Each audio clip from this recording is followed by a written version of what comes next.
अमरूद फंस गया। पटेल जी पीछे रखना बस माइक आ रहा है आगे साहब 1 मिनट सर आने दो सबको आने दो बच्चे भी ठीक है जी। दोनों भाई हाथ उठाओ ऊपर सर आज जो है जो हाईकोर्ट ने स्वतः संज्ञान लिया है डीजीपी वाले मैटर पे, उस मामले में आज क्या क्या हुआ सर कोर्ट रूम में? डीजीपी मामले में नहीं सकता मैं डीजीपी मामला तो नहीं कहूँगा, निशांत शर्मा के मामले में हाई कोर्ट ने एक स्वतः संज्ञान लिया था court on its own motion petition पर, जिसमें हाई कोर्ट ने हमसे स्टेटस रिपोर्ट मांगी थी।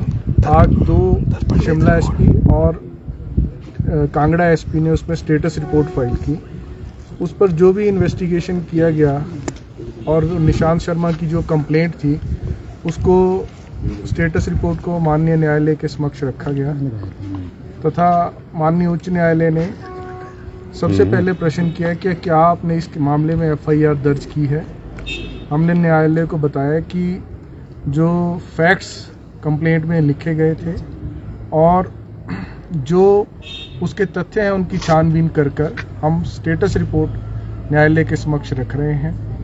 तो मामले में न्यायालय का मत था कि आरती वाले केस में सुप्रीम कोर्ट ने स्पष्ट किया है कि जब भी कोई व्यक्ति कंप्लेंट करता है तो उसकी कंप्लेंट तुरंत एफआईआर में दर्ज होकर उसकी जांच होनी चाहिए और उसके पश्चात आगे की कार्रवाई होनी चाहिए। इसी मामले में हमने स्टेटस रिपोर्ट के डिफरेंट पैराग्राफ्स न्यायालय को पढ़कर सुनाए तथा अंततः न्यायालय और हमारा ये मानना था कि इस मामले में एफआईआर दर्ज करके आगे की कार्रवाई होनी चाहिए। न्यायालय ने इस मामले में एक एडवोकेट सीनियर एडवोकेट अपॉइंट किए हैं जो कोर्ट कंप्लेनेंट की पैरवी करेंगे। न्यायालय की तरफ से न्यायालय के मित्र अपॉइंट किए गए हैं। मामले की अगली सुनवाई बुधवार को होगी। तब तक हमने न्यायालय को ये एश्योर किया है कि इस मामले में कांगड़ा में, क्योंकि सारा इंसिडेंट कांगड़ा में हुआ है, उसकी कंप्लेंट कांगड़ा में आई, वो पहले एसपी कांगड़ा के पास तुरंत पहुंचा और इसलिए इस मामले में कांगड़ा में एफआईआर दर्ज करके बुधवार तक न्यायालय में अगली स्टेटस रिपोर्ट फाइल की जाएगी। सर ये भी जानकारी आई कि क्या जो कांगड़ा पुलिस ने जो है शुरुआती मामले में ढिलाई इसमें बरती, कोर्ट थोड़ा नाराज इसमें नजर आया।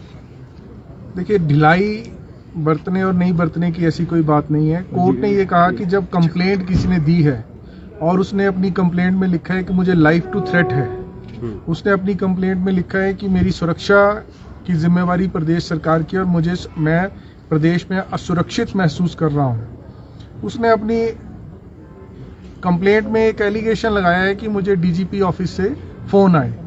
फोन के कंटेंट क्या थे, फोन पे कोई ऐसी बात बहुत ज़्यादा बातचीत नहीं हुई है।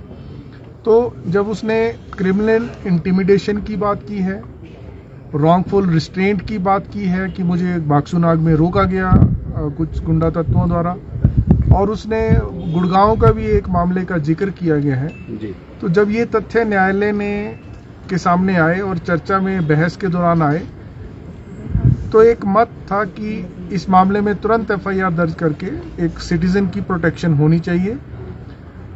हमने भी न्यायालय को बताया कि हमने इस मामले में उसको पूरी प्रोटेक्शन दी है। एसपी कांगड़ा, एसपी शिमला लगातार उनसे बातचीत कर रहे हैं।